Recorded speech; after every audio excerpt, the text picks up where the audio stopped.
Justice for all. My agenda. Got buried. Hold on. There it is. Okay. Okay. At this time, we will take citizens' comments. They're accepted during this portion of the meeting on any agenda item. Okay. Thank you. On any agenda item, future agenda item, or topic of relevance to the Community Redevelopment Agency of the City of Bradenton. Comments will be accepted in the public hearings at the appropriate time. You have 3 minutes. I have a card for Carrie Price.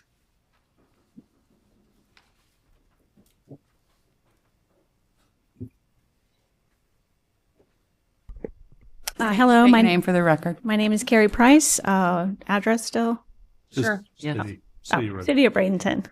I'm here today. I think I got the number right on the consent agenda for G. I have a couple of different hats that I wear. One of them is on the CRA advisory board for Tamiami Trail, where the proposal for Cottonmouth came before us.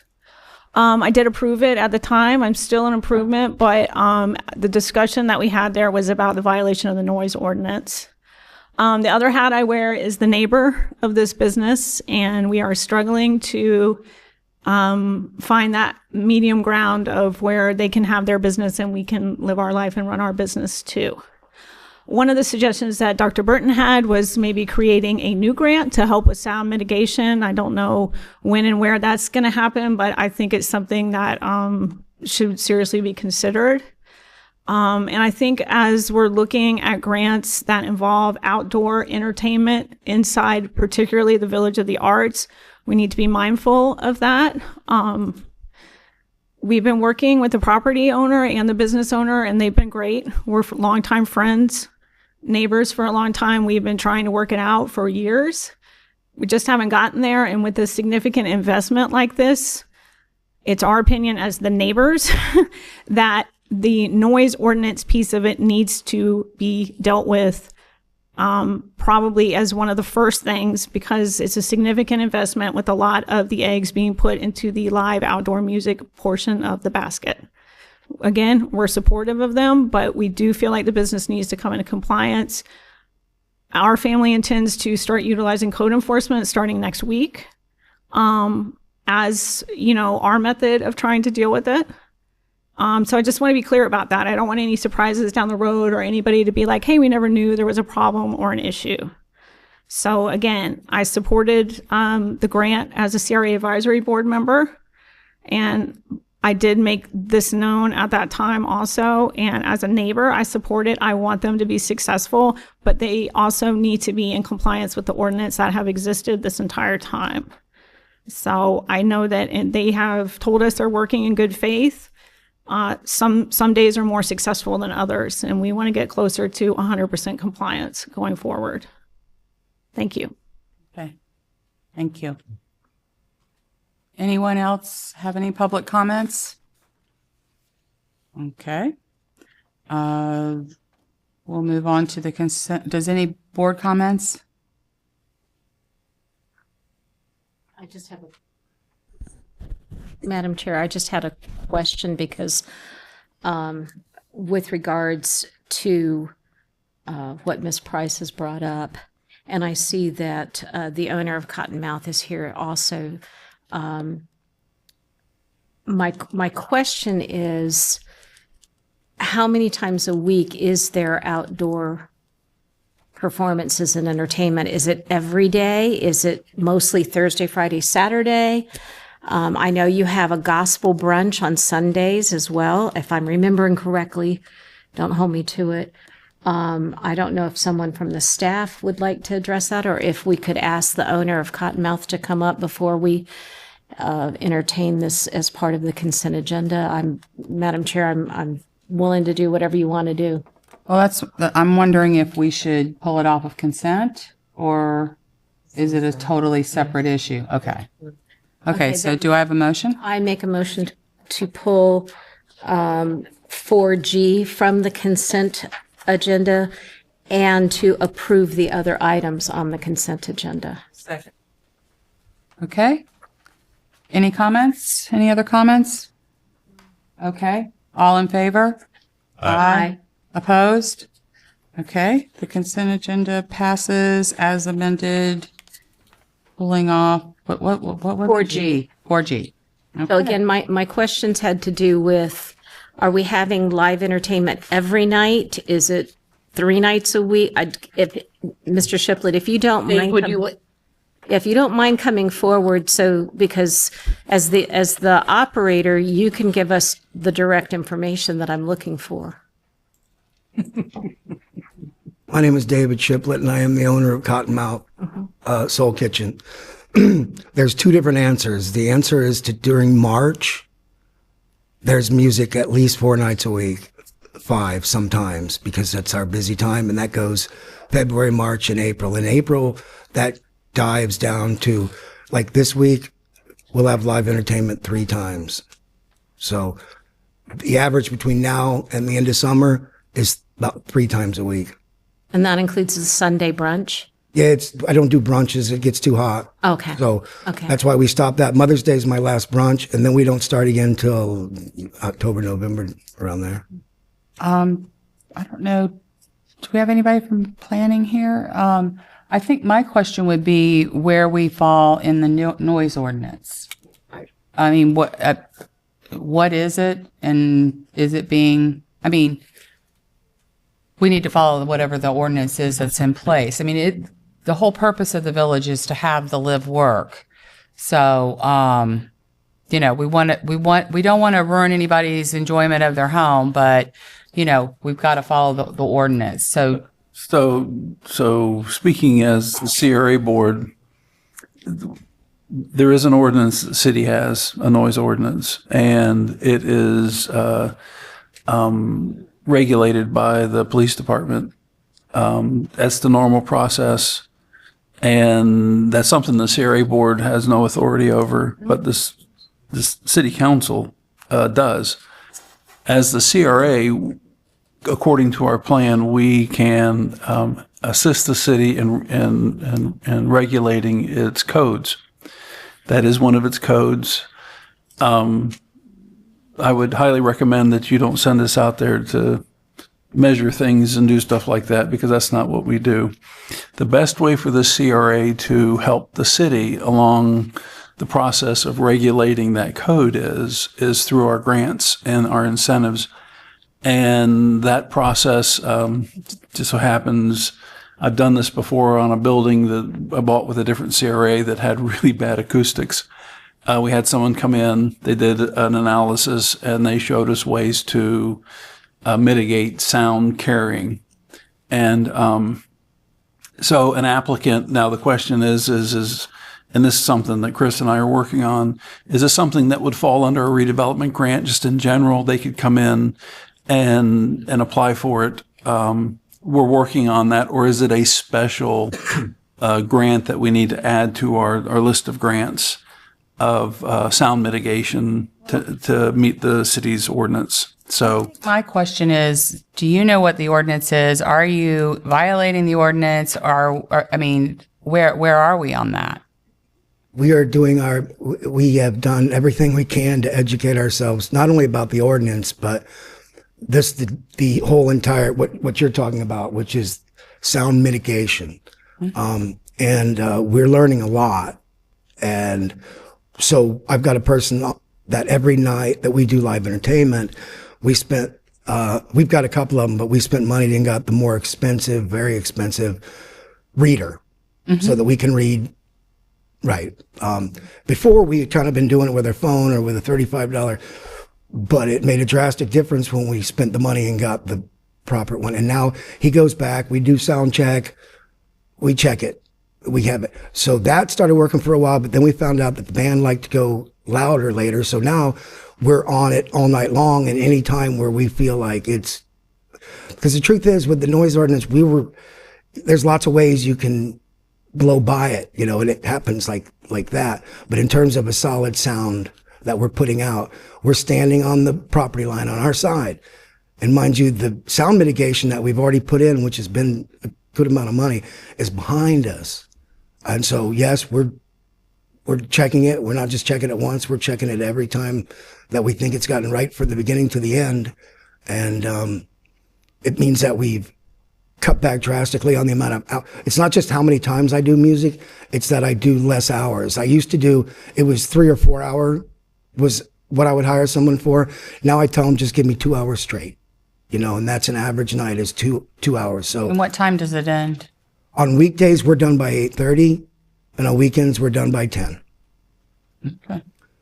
I'm doing that because I've been in the village for 10 years. This is nothing new, and I've been doing music for most of the time. At one point, we were doing music at both locations, at Bird Rock and Cottonmouth. So, and I live in the village. So I'm not some outside person that's only looking at this as a business, and I'm not trying to push the limits. I'm not. Absolutely, I'm trying to be the best neighbor that I possibly can and stay in business. Granted, as you know, and I'm not complaining because it's where I chose to be. It's not the easiest place to have a musical venue in the middle of a neighborhood, but we're the Village of the Arts, and that's where we're supposed to do it. At least that's how I felt. Okay. And go ahead. I remember there was mentioning that sometimes the sound is okay and sometimes it's not. What's being done differently when it's... Sometimes it's just the genre of music that we're getting. In other words, like if you got a drum, I mean, it breaks down to a lot of instruments that cause problems, basically.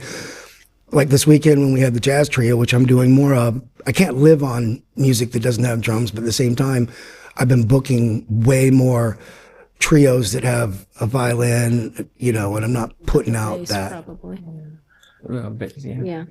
So I would say the biggest difference between when it's not pushing the limits and when it is the genre of music that we're playing. Okay. And I know both of you pretty well and know you both to be very considerate. And I think that if there's any way, maybe soundproofing windows, but if you're wanting outdoor enjoyment, if you're talking about the noise when you're outside in your yard, that might be a little bit different, but I'd love to see everybody work together to figure out a way to make everybody happy. We haven't done all that we had planned. We were already doing, and it is very expensive. Regardless, we were already doing the sound mitigation, and we got into it, and it's very expensive. So we only got so far, and that's when we were at the meeting and we found out that there might be some funding to help us finish out. Because the truth is, we're about 1/3 finished with the sound mitigation that we have planned. We would love to have some help because I'm trying to stay in business at the same time. So We want you to be successful. but also to circle back, because this is something that occurred to me, what we're trying to do is save this building. Okay, regardless of whether I am running a business or not, the building is a facade for one that needs a lot of help. And that's, to me, the main reason why these things are roofed and all need to be done, because if they're not done, the building is, it's just like all the other buildings in the village if you don't pay attention and fix it up. And that's why, regardless of what it's used for as a venue, the fact that it needs all these things that we're trying to get funding for and help doesn't change. Anybody else? Thank you. Thank you. Go ahead. Go ahead. It's always difficult when it feels like it's neighbors that are requesting help with solving a dispute. So I try to think in terms of policy. So we currently have grants for people that are in code enforcement problems, Yes. right? So I think the appropriate mechanism for relief is the code enforcement, not necessarily us, but would that, I wouldn't want to get down the rabbit hole of like, okay, now we have this problem, so we have to have this very specific grant for noise mitigation. So it just seems like if we had maybe a catch-all that was you're either at risk of code enforcement violations or you are currently violating code and you want to mitigate that, We don't know that he is violating code. Correct, yet. right. Or, but he possibly is at risk of it. I mean, I'm only going by what he just said, which is he knows he'd like to do more sound mitigation, but it is exorbitantly expensive. We don't want to be on the edge. You know what I mean? We want there to be a buffer so that I'm really comfortable with it. And that's what we're talking about. So that, like Carrie said, I don't know about 100% because we're probably breaking it at one point today before we have music. But at the same time, I am trying to be as 100% as I can. And I know that now it's not. What's before us right now? It's not. This grant application is for items that don't mitigate noise. Yeah, this grant, he has a redevelopment grant. I've gone up there and talked. I see the things. It's like 50,000 for redevelopment and 15 for septed. Correct. Todd Campbell, CRA coordinator. So this particular grant would be the redevelopment grant. It's like Mr. Shiplett said, it's to protect the building itself, replacing the windows with impact windows, replacing the roof, doors, adding a door, upgrading the exterior deck, and adding an additional deck, as well as upgrading the kitchen. So it's this grant money that they're requesting is specifically to improve the building itself. There's other soffit repair, interior lights, enhancements, interior, exterior painting. So it's going to touch pretty much every surface in that building. So the idea of using a redevelopment grant that's our catch-all, is the redevelopment grant. Only problem is right now is he's using that for the rest of the building, and it's up to $50,000, and I'm pretty sure he's maxing the $50,000. He's maxing.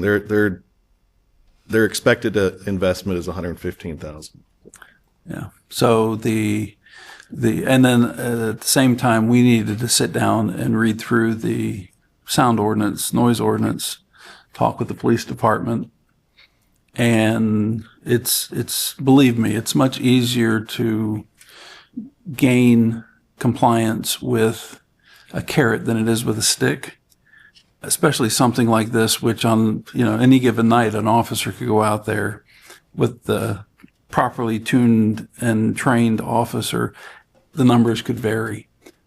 It's easier and it's better to work with the owner of the property to add these things in so that there's a peace in the neighborhood. But as he said, and as it, this overlay district, this Village of the Arts, it's a Village of the Arts. And I don't think there's been a city that I've worked for that hasn't had noise issues. Just varying noise. People want to have music. Other folks want it quiet.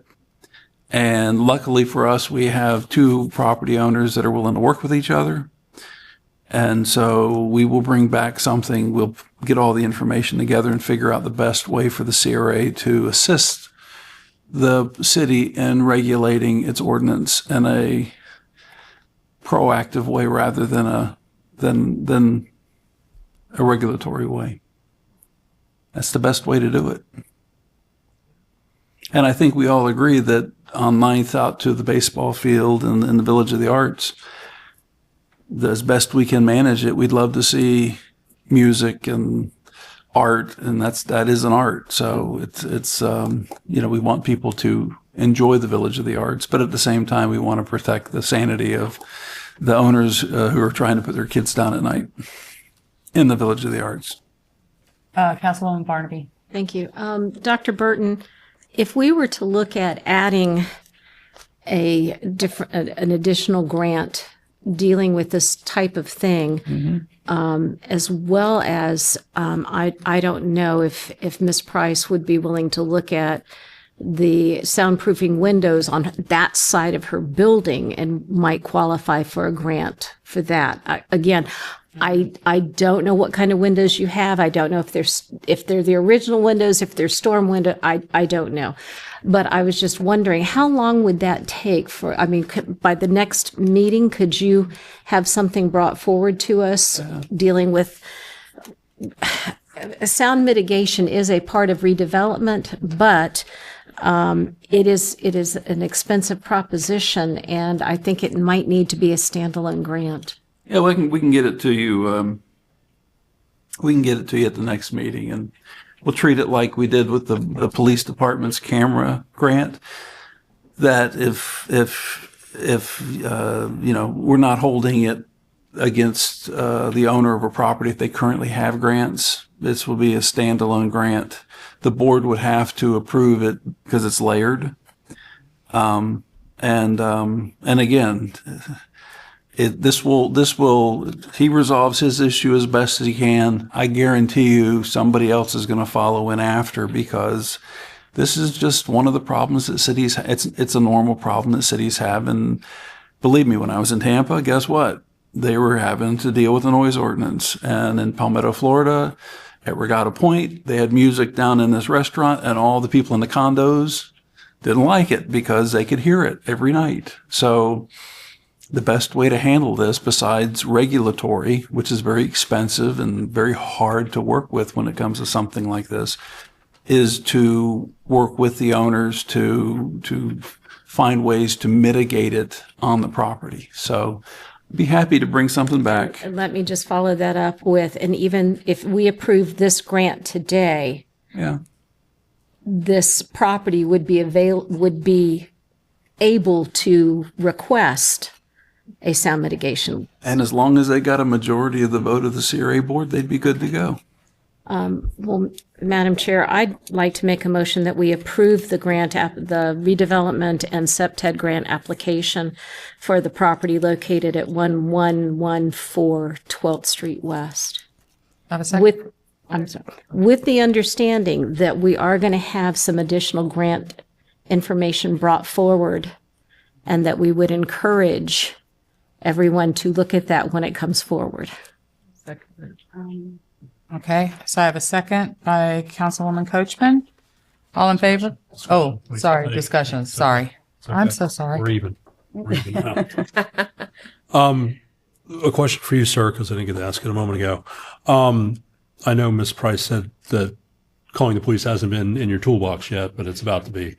Are you aware of the police being called out to your property about noise complaints? Well, to this point, as far as I know, it hadn't happened. In other words, I imagine if someone had called and complained during the whole time that I've been in the village and the police were called, I'm there, that's how we're open, and that I would have known during that stretch of time Right. that they came out. Whether someone complained, I can't say, but whether they responded, I would know. And Well, I mean, if they are called, they're going to respond. So that's Right. assuming that's the way it goes, which is the way it goes. Okay. That's all I want to know. Thank you. Councilwoman? I just, I appreciate we're a city and we have to figure it out. I'm just a little concerned about developing new grants in response to a specific issue. I just don't know from a policy standpoint if that is the best thing to do. Do you think this is the only issue, the only time this issue is going to come in front of I don't us? know. I don't know. That's just a question. Well, I can tell you from my past experience, both the city council and there were a lot of complaints about Motorworks when Motorworks started. I've had complaints about Manatee High football and marching band practice. Well, and I have So- too. Three Keys has definitely been a Braden Castle thorn for sure. But I don't know. I'm just raising that as a consideration. It feels like we're being very responsive to a specific neighbor dispute. And just as a matter of course, I'm a little concerned about creating policy based on that. I want to help if this is something that we really want to do as a board. This is a new grant that we're creating. That is totally fine. But I'm just expressing that reluctance to. I think as the city and the urban area and the city continues to redevelop and to grow and change, we're going to get this more often. And while this was brought to our attention today, and it may feel like we're reacting to that, I'm not sure I would have been smart enough to think that this was going to be a problem, so we ought to do it proactively rather than reactively. I don't know. Dr. Burton probably would have come up with something at some point because, he's just that forward thinking. I, on the other hand, probably am not. I will tell you this, that the more I think about it, again, my experience over the decades is this type of problem, it occurs consistently. I remember back in 2000, there was the high seas, which was across the Palmascola Bay, and the people on the other side of the bay were complaining about the noise. I remember that way back then. This is something that is chronic, and as long as you're going to be mixing an entertainment district with residences, guess what? It's going to happen. Now, that being said, I think it's very important that we talk with planning and make sure that the use that is, for instance, the Cottonmouth, that the right zoning is in place, which it is in this case. That way, we're not giving money to somebody that doesn't actually have the right zoning to do this kind of thing, AKA chickens, and that somebody next door doesn't want to listen to them, so they apply for a grant from us so they don't have to listen to the chickens. And that will happen. So when we come back, we will make it very specific to zoning that allows for amplified music and also, and we'll just leave it at that for now, and we'll bring it back. I wouldn't bring this up and be so adamant about it if I didn't know what the statute said about CRAs and us being able to assist the city in regulating its codes. Most of the time that's known as code enforcement, but in this particular case, I also know, no offense to police departments and people who have to deal with those decimeters, it's hard. It's hard to prove, and it's better to work with the property owners to mitigate it and solve the problem that way than it is to try and even though that's what the city's job is, to regulate the ordinance.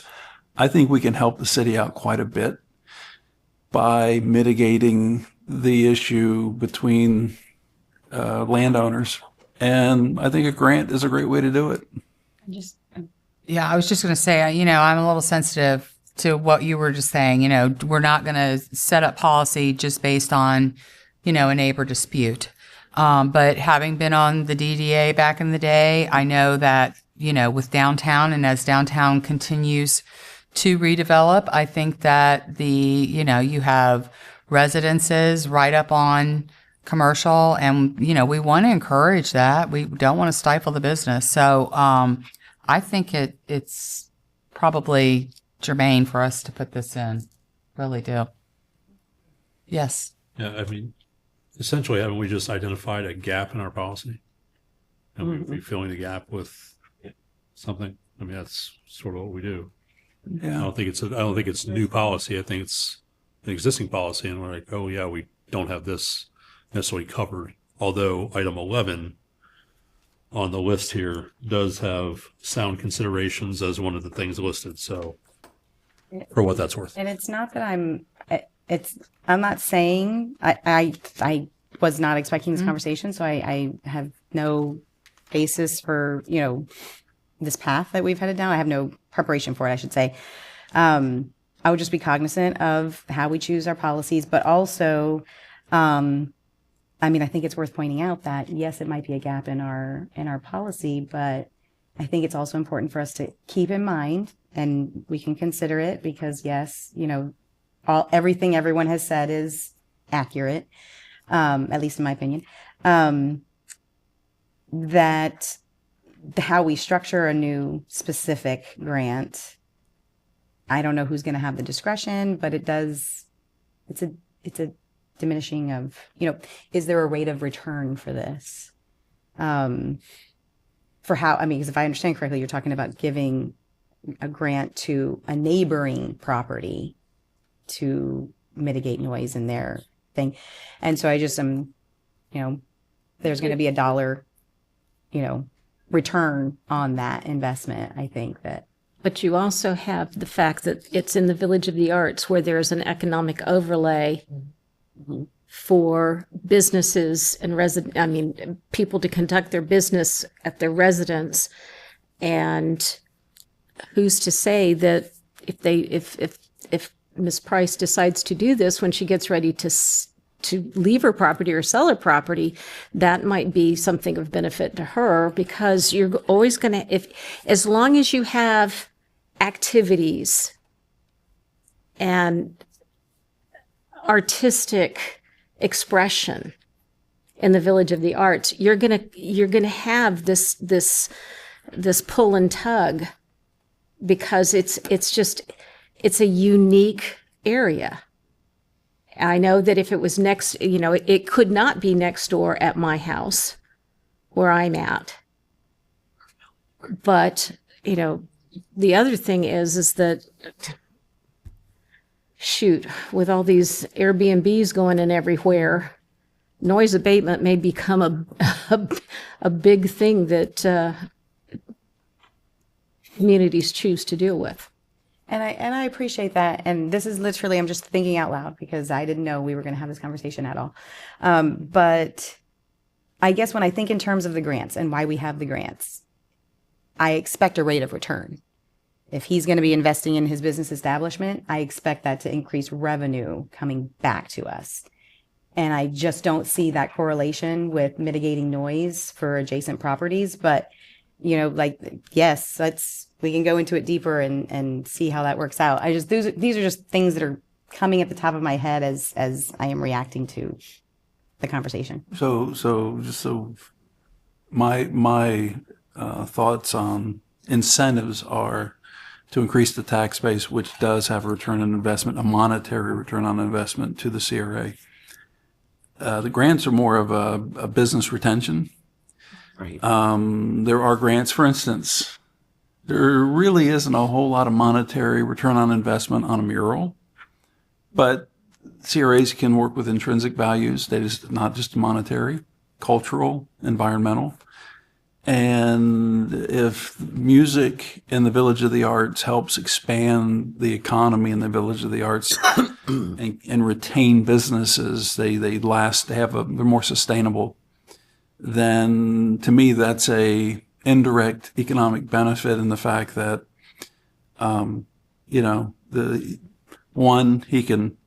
his business continues and it thrives. Number two is when he sells it, it's worth more money. And we all know what happens when that sale number goes to the property appraiser, that adjusts the tax base. And it does end up being a benefit to us. I don't look at, that's why we don't give you an economic analysis on grants, is because sometimes the night eyes with the police department, does it give you an economic benefit? Indirectly it does, because it increases safety. And safety brings people downtown. So I would tell you that, we want people to buy and sell properties in the CRA because that increases, and it also bypasses the Save Our Homes and the 10% rule on commercial. But I think, grants are, that's why we haven't broken up into different areas in the grant policy. Some are environmental, some are cultural, some are economic. And I don't know where this one would fit yet, but we'll think about it. And I'm sure Chris will, interrupt my day over the next 3 or 4 days and come in my office and with all kinds of ideas. And not to mention, he's a sound expert. So, I'm starting off ahead of the game right now because I got him. So I can use his background, and we will probably go find a couple other sound experts and say, guys, what do you how would you do this? And then that would be what we would provide funding for, is an analysis of the area. These are the things they recommend, and then we would provide funding to help fund that. And if it benefits the business long term, great. If it keeps the neighborhood happy, well, at least, happier. Yeah. So, Village of the Arts is an odd thing. You've created a really interesting thing there. I love it.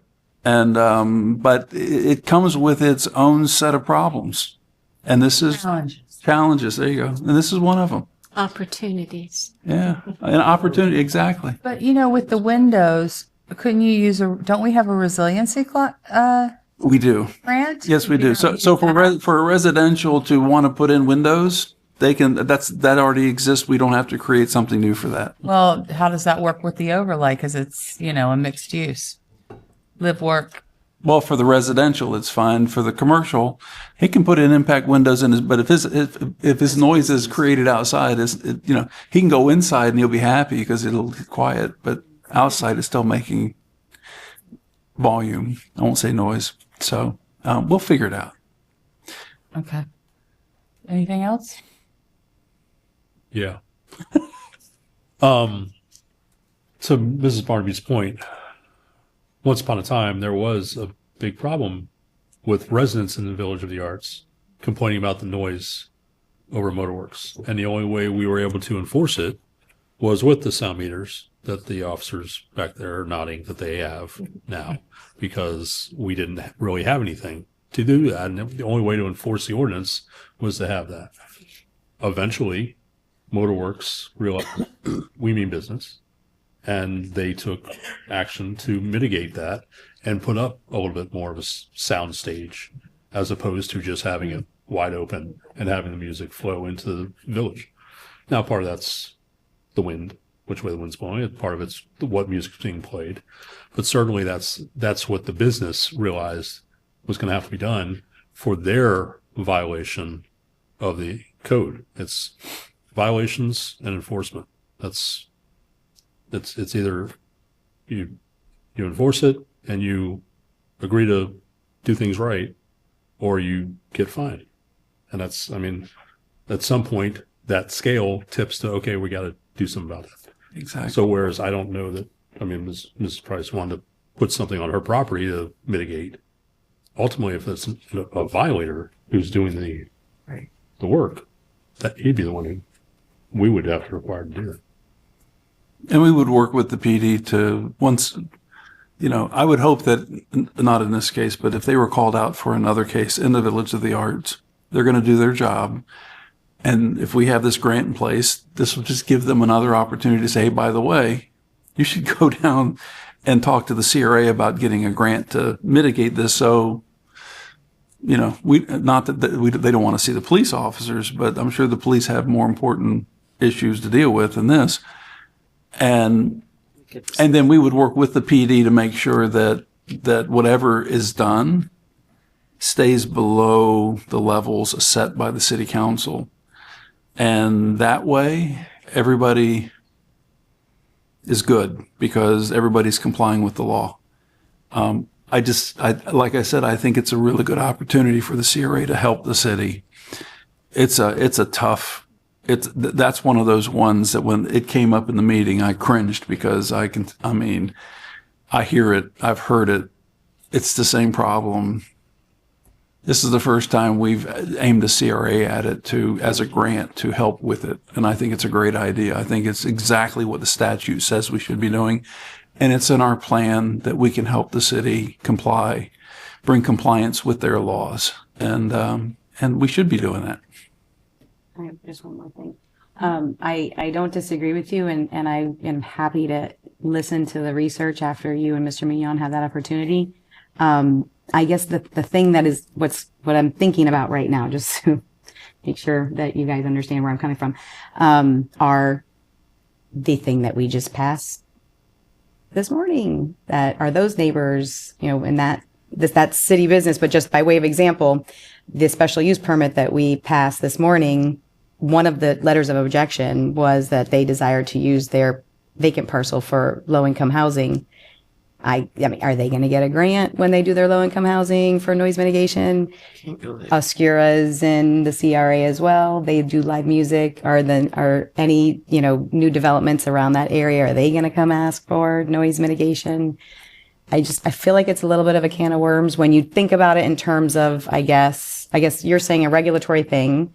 But I feel like it just seems kind of, I guess, upside down to me that we have a business and then instead of just like focusing on that business, we're doing grants to everyone around the business so that they. Well, we haven't done that yet. No, I know, and I know we're going to talk about it later after you've really had a chance to flesh it out. But I think that's the current stumbling block that I'm struggling with right now. Well, It's not that noise mitigation might be a totally perfect, appropriate thing. I don't mean to put words into Ms. Price's mouth, and correct me if I'm wrong.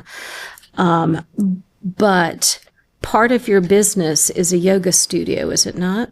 Or that's correct. So it's possible that the yoga studio might like to have those stronger windows on that side so they could have an evening yoga class at the same time there's a concert going on, because I can't get over there during the day, but and Lord help you if I ever decided to start taking a class at night. Y'all, no cameras in the class, that's all I'm saying.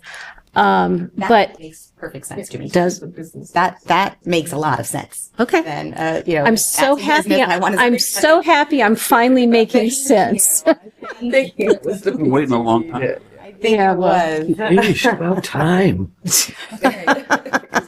I think we're getting into necrotized equine abuse here. Necrotizing equine abuse. We have any more discussion? I think we still have to vote.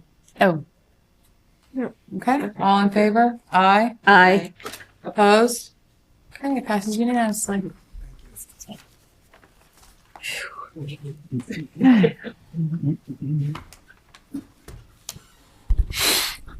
Okay, other discussions, new business. Yes, the board asked that we help them, provide them with information on all the grants. By the way, we are like Grant Central. I mean, we have issued a lot of grants. Overall applications are up 180% for this year. 21 grants in various stages of the approval process, 8 grants on today's consent agenda alone. Total project investment for approved projects is $727,000 with CRA grants funding 44%. So for every penny or dollar we spend, they're spending just over $1 in a match. 52% of the approved grants are redevelopment grants, which is our catch-all grant. The one that's tied to certificate of completions or occupancy and a property appraisal. So that simplified system is working very well. People are really taking advantage of it. 3 pending grant applications with a total of $71,000 in proposed investments within the central. 51% of that is coming from various CRA grants. Tamiami, we're having a little bit of an issue. It counts for 50% of all the grants submitted in 2025. 85% of the grant funding allocated in redevelopment grants are within the Tamiami. And CRA funding account is for 34% of the total reported investments are in Tamiami, $371,000. We will be adding some more money to that particular grant fund because a lot of people have been applying out of Tamiami, which is great. Downtown, 82% of the funding allocated to the redevelopment and historic grants within the downtown CRA. And CRA grant fund for 50% of the total reported investment, backing out non-matching city grants. So all 3 areas the grants are up. In Central, we've talked about partnering with CDBG on certain grants because of the homeowner, for instance, for a new roof, for the homeowner having to put up the funds. That might present a little bit of a problem in Central, but luckily we have the Community Development Block Grant folks, and we will be working with them as soon as they get settled. And we've also had the city has applied for 2 or 3 city grants, so which are $10,000 100% funded grants. And every one of the grant applications, we ask them to, where does it comply with our plan? And so they are out there, they're working, and the grants are And you do get a really nice report that has the graphs and everything like that. You give that to them already? Yeah. Okay. So, we wanted you to have that information so you can see where the grants are going, what they're going for, and where we need to really apply more money when we need to apply more money. The market analysis is on its way. We finally got our contracts done with Mr. Iaboni, and he's an interesting character, but he's really good at what he does. So he is collecting data, and we should have that back to you fairly soon. We are to the point, we've sat down with the police department. We asked them to come up with a solution for the security. We've talked about the letting go of the company we currently have, and temporarily the PD has come up with a plan where they can use off-duty officers at certain times until we come up with a new solution, which most likely will be a request for qualifications, or if we can find a piggyback with another city that currently uses a company that we want to use. But I wanted to bring that back to the board before we let the company go, and we brought the police department online because we did not want any loss of service. We are at this point now, and if you have any questions, the police department is here to help answer questions on this, but this is we've sat down with them a number of times and just said, guys, listen, just give us, your recommendation. You're the experts of this. We are not.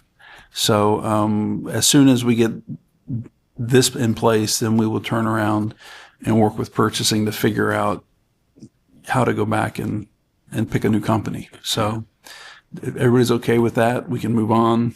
I have a question. I figured. But who wants to speak for the department? Me too. Seems like we've already had loss of service. Hi. So there are a lot of off-duty security details monthly that don't go filled. How would you be able to guarantee that you'd have staffing? So our plan would be, if we can't fill the off-duty detail, then we would contact our watch commander at night, and we would give them a list of what the security company is doing at this time, location checks, and the officers would potentially check those locations between calls for service. Okay. So ward by ward, or district by district? Yes, sir. Okay. All right. I have a question. So then if we don't have someone pick up the detail, Yes, ma'am. the patrol on that shift will have this added responsibility. Yes. Which, in fairness, it's not like they don't drive through the parks. I mean, the security service is a supplement to the Correct. police service. What Enhancement. what I call eyes and ears for us. So They drive through the. It'll just be a track. Yes. Because if anything, when they would get somewhere, they would call you. Correct. Okay. We will be moving with purchasing to come up with the new solution as soon as possible. Like I said, we talked with the police department. We asked, they're the experts at this. They told us this is how we would do it. I just wanted to bring it back to the board so the board understood what was going on. We are leaning on the police department at this time until we get that new service in place. And then, and we will use the police department to help vet that new service to make sure that communicate to the service what they're doing, how often they're supposed to do it, what the reporting looks like. This way, we set a standard that we know will be kept, and we won't have to double check everything all the time. Do you need anything from us? A motion or anything? Okay. You've already done that. I just wanted to make sure you were kept abreast of this while we were doing it.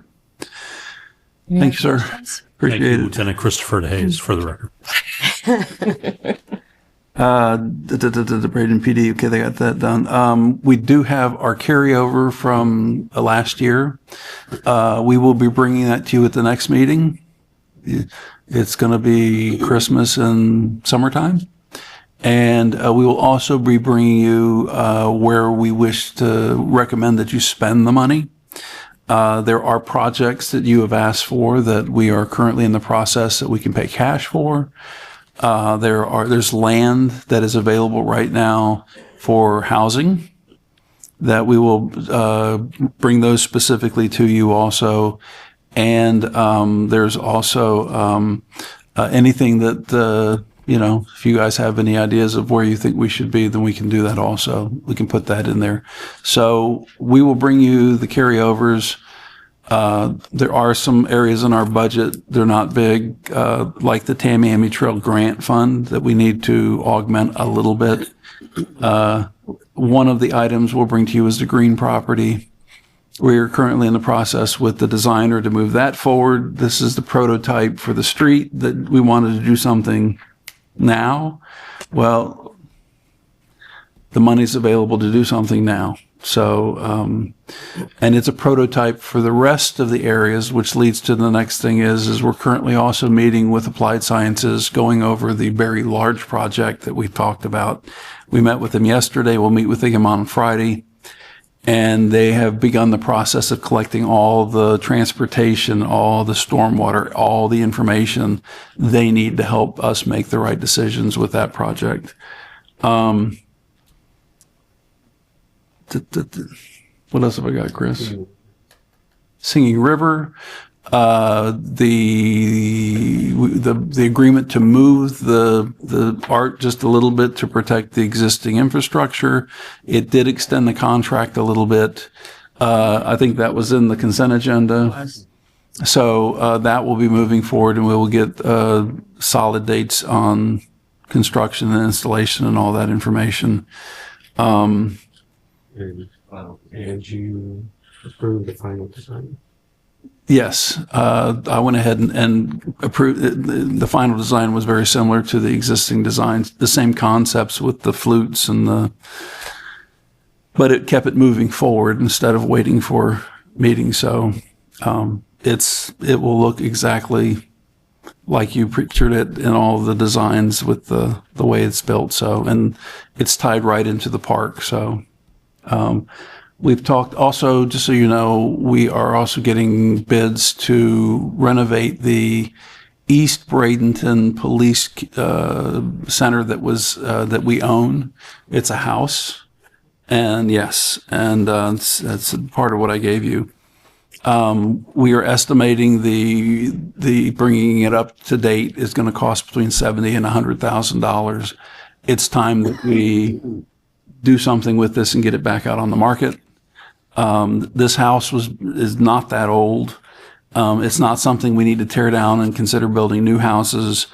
This is just a house that we need to bring up to speed. It's not in bad shape. The roof is relatively new. It does need new windows and cabinets and a lot of more facade than anything else. But we'll be bringing that back to you. And also in the sheet I gave you is a really nice little sheet that from a grant writer that I've worked with in the past. EPA has grants. It seems to be one of the few areas that has been untouched in the federal government by anybody. And as you can see there are multiple, there's like 7 grants here. From community-wide assessment grants, which we've done with this, Bradenton's done before with the county and Palmetto. There's coalition grants, cleanup grants. There's a revolving loan fund. The city owns properties that are brownfield sites that need remediation that this could be used on. Most of these, the larger grants, the grant writing prices are around $15,000. Just let you know, I'm probably going to go to the city council and ask that for the purposes of writing grants, that the minimum amount on the level 1 purchasing policy, which is now at $10,000, be raised to $15,000 because the price of everything has gone up, even though I don't think there are any tariffs or anything on writing grants. But if we do that and we get one grant for $1.5 million, that's a pretty good return on our investment. So just to let you know that. And then, yes, ma'am. So how does that work? You're planning on going before city council to ask for grant writing services? To change the purchasing policy that for, at least for grant writing, services, that the $10,000 cap, be raised to $15,000. Is that to avoid an RFQ, or is that just? That is a, the department head can get one bid, anything under $10,000. Two bids, you have to go to 25,000, and three bids, you go to 100,000, and you have to have it signed by the city administrator. So, just raising it up so we can move to, I didn't do that grant last year. We talked about it with the grant writer, just because I couldn't get them below $10,000. And at that time we were so busy in the CRA, it's like, just put it off till next year. We had our conversation again. This is the grant writing season for the EPA grants. There is a deadline to receive them. And I've had a lot of success in other cities with EPA grants. So, Who pays for the grant writing? the CRA would pay for the grant writing. Yeah, and the CRA would apply for the grant. Yeah, and in the case if it was city-owned property, and the city was deemed as the polluter, which can happen in a number that you don't have to actually be the polluter, just how you buy the property sometimes. They could transfer the property to the CRA. We would do an environmental and then we would be able to apply. And the reason we would do that is we could put it in the brownfield program at the state level and use the EPA grant to clean it up and then get tax credits back on that money and then sell them for cash, which is legal. Does the CRA have to, any property that the CRA owns, it doesn't have to be within the CRA boundaries, does it? No, it does not. No, it does not. If the city wanted to partner on the grant application and there were properties outside of the CRA that were a brownfield or had a perception of being a brownfield, then the money could be used for that also. Yes. And not only for remediation, but for redevelopment planning as well. So use part of it to clean the property and use the other part of it to hire whomever to come in. And if you wanted to put a park on the site or something else, they would begin that process. So EPA grants are actually for local government are very good. Like I said, I've used and applied for a bunch of them, and very, very worthwhile having. And for instance, we just remediated a site that we're selling, and we didn't apply for an EPA grant, but we wanted to get the property moving, and that was the extension of one of the contracts you approved today. It's been remediated. It'll go through the process, and since it's workforce housing, there will be a return to the developer on sales tax, which is pretty significant. So just another incentive to get the developer to move forward quickly. Yep. In fact, we won't go into that. Also at the end, I colorized the logo. So, if you guys take a look at it and rank them, we do have signs that are ready to go. So on any of these projects we're issuing grants on, we'll go out and put a sign right in front that says powered by the Bradenton CRA and with a phone number for grants. So Mary Ann Barnaby's cell phone number, I think. Aren't you cute? Yeah, I am. And is there anything else, Chris? No, sir. I'm done. Okay. Anything else for the greater good?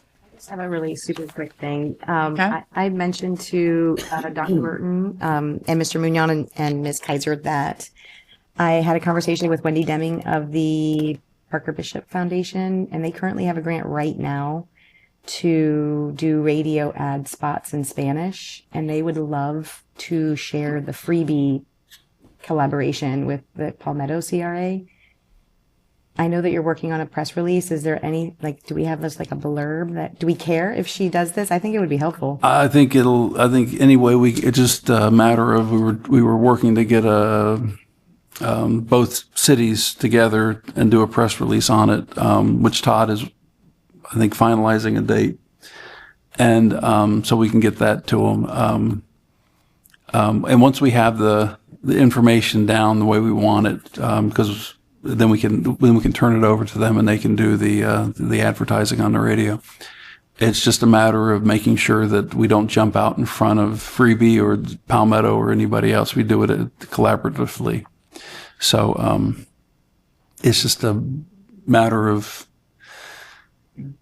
time and making sure that we have time to do it right. So I might ask the folks upstairs to help me, the city's PR people.